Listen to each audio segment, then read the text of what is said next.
पूर्व मंत्री बन्ना गुप्ता का कहना है कि उन्हें हराने के लिए एक हाईटेक साजिश रची गई थी। उनके मानगो में दिए गए एक भाषण को काट छांट कर जनता के सामने छल करते हुए गलत तरीके से पेश किया गया। यही वीडियो उनकी हार का कारण बना। आप देख रहे हैं हमारा YouTube news channel fifth pillar. इसके पहले कि हम आपको साजिश करने वाले का नाम बताएं, यह बताएं कि यह वीडियो किसने बनाया था, किसने कहां तक पहुंचाया। इस साजिश का खुलासा करने में पूर्व मंत्री बन्ना गुप्ता की किसने मदद की, हम इस बारे में आपको बताएं। इसके पहले आप हमारा YouTube news channel fifth pillar को लाइक और सब्सक्राइब कर लें। बन्ना गुप्ता ने कदमा में एक प्रेस कॉन्फ्रेंस आयोजित कर कहा कि उन्हें विधायक सरयू राय ने एक साजिश के तहत हराया है। बन्ना गुप्ता ने कहा कि उनके एक भाषण को तोड़ मरोड़ कर जनता में पेश किया गया। इस वीडियो को पूरे इलाके में सर्कुलेट किया गया। बन्ना गुप्ता ने कहा कि उन्होंने इस बात को चुनाव के दौरान हल्के में लिया था, यही उनकी हार की वजह बनी। बन्ना ने कहा कि वह यही समझ रहे थे कि इलेक्शन में इस तरह की बातें होती हैं, लोग आरोप लगाते हैं, मगर यह बात इतनी गंभीर हो जाएगी यह नहीं समझ पाया था। बन्ना गुप्ता ने बताया कि बाद में इस साजिश का पता चला है। बन्ना गुप्ता से पूछा गया कि क्या इस हाईटेक साजिश के खिलाफ वह कहीं शिकायत करेंगे। इस पर बन्ना ने कहा कि वह इस जीत और हार को लेकर कानून के दरवाजे नहीं पहुंचना चाहते हैं। बन्ना गुप्ता ने इस वीडियो का पूरा भाषण पत्रकारों को सुनाकर पूछा, मैंने क्या गलत कहा? सुने बन्ना गुप्ता ने और क्या क्या कहा।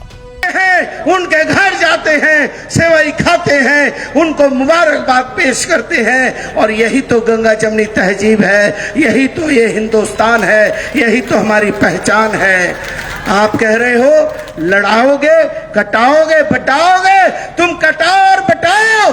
हम कहते हैं यदि तुमने माँ का दूध पिया है और तुम लड़ोगे और कटाओगे, तो हम कहना चाहते हैं कि यदि हमारे बबलू भाई के घर में यदि कोई हिंदू कट्टरपंथी हमला करेगा, नौशाद भाई के घर में कोई हिंदू कट्टरपंथी हमला करेगा, तो वहां बन्ना गुप्ता उसका विरोध करने के लिए खड़ा रहेगा। और यदि कोई हमारा हिंदू भाई के घर में यदि कोई मुस्लिम कट्टरपंथी यदि हमला करेगा, तो वहां पर जो है झुन्ना भाई और फिरोज खान खड़ा होकर उसका विरोध करने का काम करेगा।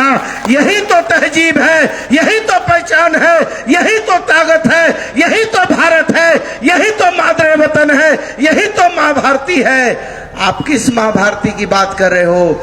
आप उस माँ भारती की बात कर रहे हो जिसमें इस देश के राष्ट्रपिता महात्मा गांधी कहते थे, रघुपति राघव राजा राम, पति तपावन सीता राम, ईश्वर अल्लाह तेरो नाम, सबको सन्मति दे भगवान।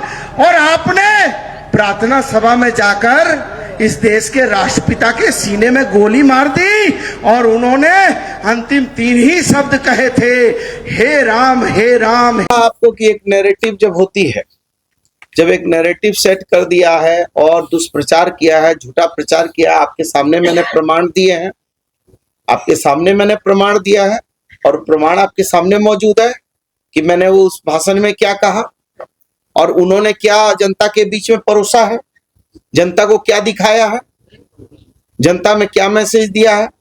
मैंने तो उसमें मर्यादा पुरुषोत्तम श्री राम की भी बात कही है और आज भी मैं कह रहा हूं, मैं बड़े गर्व से कहता हूं कि मेरे मन में राम, तन में राम, रोम रोम में राम है।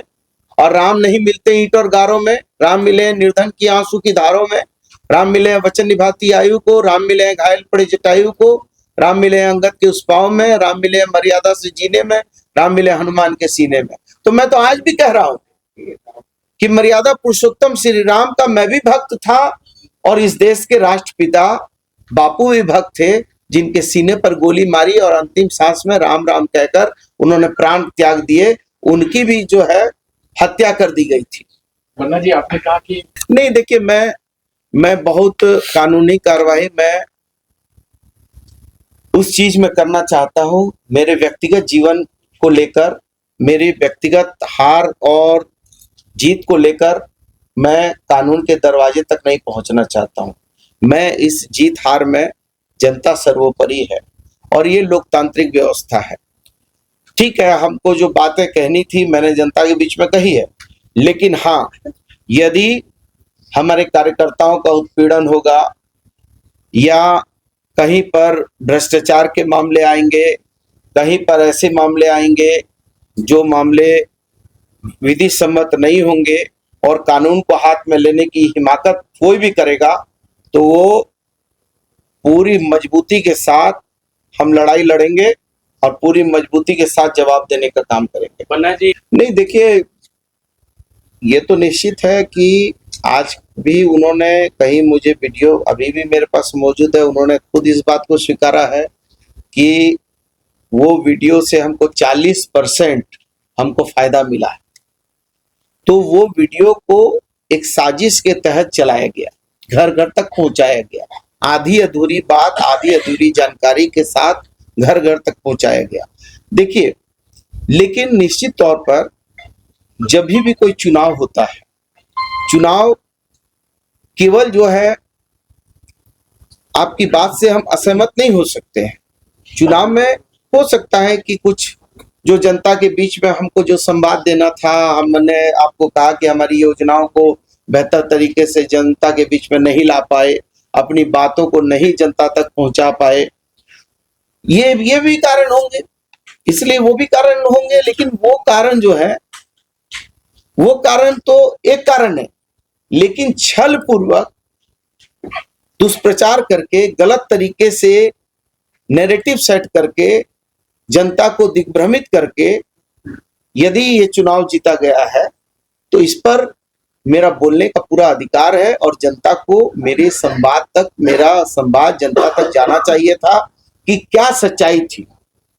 ये सच्चाई जनता तक पहुंचनी चाहिए था। लेकिन मैंने यही सोचा जो ये भाई साहब कह रहे हैं कि हर जो है पार्टी वाला इस तरह का करता है, हर आदमी अपना पेज बनाता है, थोड़ा बहुत चुनाव में करता है।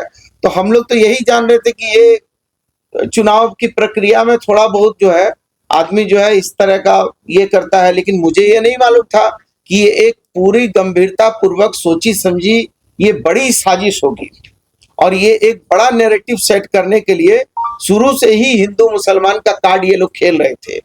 और ये हिंदू मुसलमान का कार्ड खेलकर, लेकिन मैं आज भी ये कहता हूं कि हिंदू मुसलमान सिख ईसाई बन्ना गुप्ता कभी न जात देखा है न धर्म देखा है।